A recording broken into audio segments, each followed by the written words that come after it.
নমস্কার বন্ধুরা, কেমন আছেন সবাই? আমার একটি নতুন ব্লগে আপনাদের স্বাগত জানাই। আজ রবিবার, সকাল এখন 10টা বাজে। অদ্রিজাকে নিয়ে আমি এখন যাচ্ছি নাচের ক্লাসে। আর দেখুন হাওড়ার ব্রিজটা কি সুন্দর দেখতে লাগছে, আর পাশেই আছে মা গঙ্গা। আগের ব্লগে আমি রামায়ণের প্রথম পার্ট আপনাদের দেখিয়েছি। আজ আমি রামায়ণের বাকি পার্টগুলো আপনাদের দেখাবো। আর কিছুক্ষণের মধ্যেই নাচের ক্লাস পৌঁছে যাব। নাচের ক্লাসে অদ্রিজাকে দিয়ে দেওয়ার পর মিউজিয়ামে গিয়ে বাকি অংশটুকু আপনাদের দেখাবো। এক শুভ দিনে রামের সঙ্গে সীতার, লক্ষ্মণের সঙ্গে উর্মিলার, আর ভরতের সঙ্গে মান্ডবীর এবং শত্রুঘ্নের সাথে সুপ্রীতির বিয়ে হলো। প্রজাদের ইচ্ছায় রামকে যুবরাজে অভিষিক্ত করতে মনস্থির করলেন। এ কথা শুনে কৈকেয়ী দাসী ঈর্ষান্বিত হয়ে রামকে বনবাসে পাঠানোর জন্য কৈকেয়ীকে কুমন্ত্রণা দিতে লাগলেন।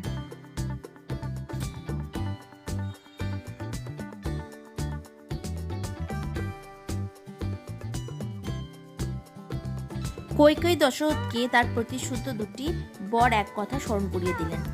এক বরে রামকে 14 বছরের জন্য বনবাসে পাঠাতেন এবং অন্য বরে ভরতকে সিংহাসনে বসানোর জন্য তিনি দাবি জানালেন।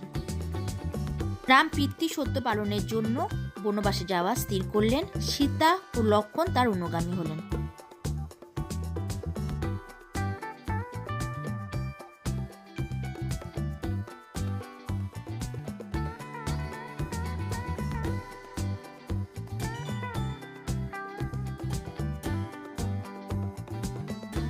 ঘুকের সাহায্যে রাম গঙ্গা পার হলেন।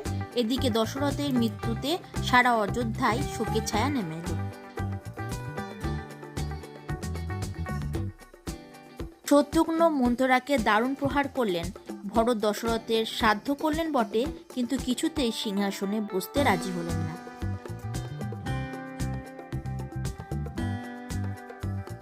ভরত চিত্রকূটে এসে রামকে অনেক কাকুতি মিনতি করলেন অযোধ্যায় ফিরে যেতে।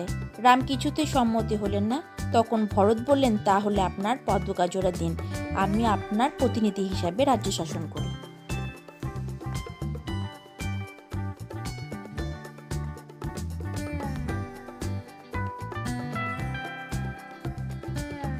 দক্ষিণ দিকে অগ্রসর হতে হতে রাম লক্ষ্মণ দণ্ডকারণ্যে বিরাট রাক্ষসকে বধ করলেন।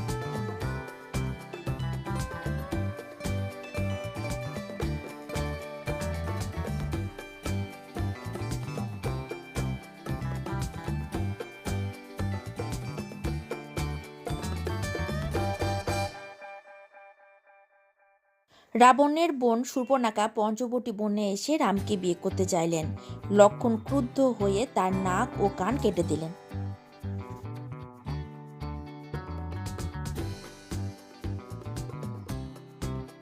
শূর্পণখা লঙ্কায় গিয়ে রাবণের সাহায্য চাইল।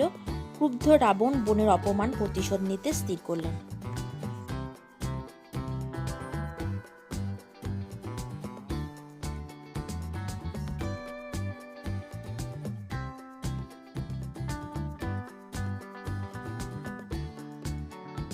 রামকে প্রলুব্ধ করার জন্য রাবণ মরিচ রাক্ষসকে হরিণের ছদ্মবেশে পাঠালেন। হরিণের সৌন্দর্যে মুগ্ধ হয়ে সীতা রামকে বললেন হরিণটি ধরে দিতে। রাম ধরতে গেলেন।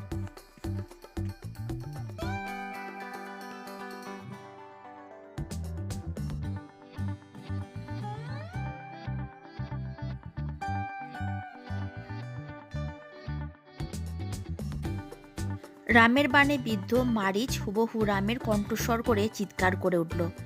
সেই চিৎকার শুনে ব্যাকুল সীতা লক্ষ্মণকে জোর করে রামের সাহায্যে পাঠালেন।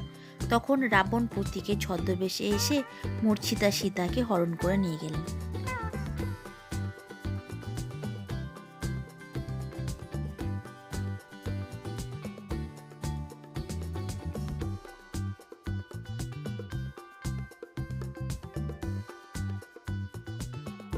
সীতার অসহায় চিৎকার পক্ষীরা জটায়ুর কানে গেল। তিনি রাবণের পথ আটকে তার সঙ্গে প্রবল যুদ্ধ করলেন। রাবণ অস্ত্রাঘাতে জটায়ুর বিরাট দুটি ডানা কেটে ফেললেন।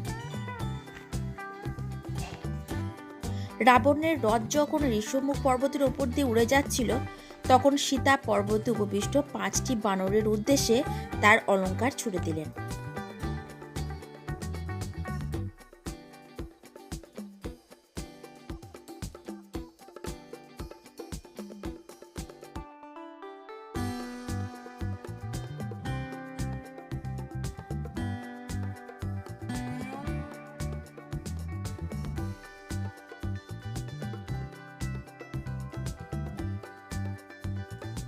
সমুদ্র পার হয়ে রাবণ লঙ্কায় এসে পৌঁছালেন। সীতা বৃথায় কান্নাকাটি করলেন। রাবণ তাকে বিয়ে করতে চাইতে তিনি রাবণকে তীব্র ভর্ৎসনা করলেন।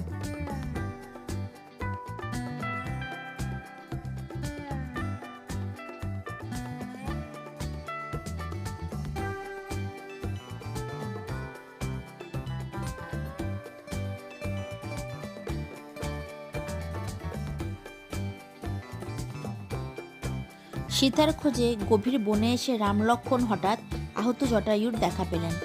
তাদের সীতার খবর জানিয়ে বিরাট জটায়ু প্রাণত্যাগ করলেন।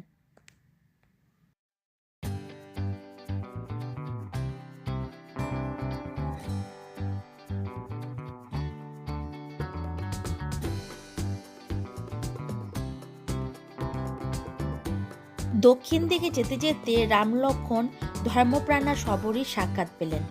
রামের আশীর্বাদ ধন্য শবরী অগ্নিতে প্রাণ বিসর্জন দিলেন। তার আত্মা স্বর্গলোকে যাত্রা করল।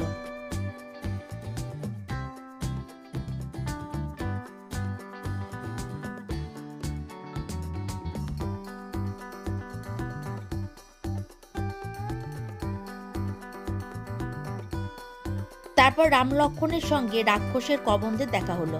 তারা তৎক্ষণাৎ তরবারির আঘাতে তার হাত কেটে ফেললেন।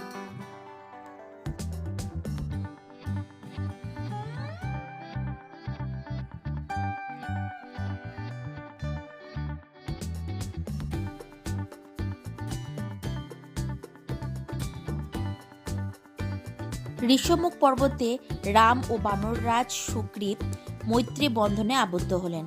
সুগ্রীব ও তার 4 সঙ্গী যে অলঙ্কারগুলি কুড়িয়ে পেয়েছিলেন, রাম লক্ষ্মণ সেগুলি সীতার বলেই চিনতে পারলেন।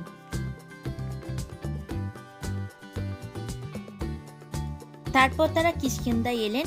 সুগ্রীব ও তার ভাই বালির প্রবল যুদ্ধ হলো। রামের বাণে বালি নিহত হলেন। রামায়ণ তো অনেক বড়, তাই একটা ভিডিওতে শেষ করা যাবে না। তাহলে ব্লগটা আজকে আমি এখানেই শেষ করি। ভালো থাকবেন, সুস্থ থাকবেন, আর ভালো লাগলে ভিডিওটা একটা লাইক করে দেবেন। আবার দেখা হবে নতুন একটি ব্লগে।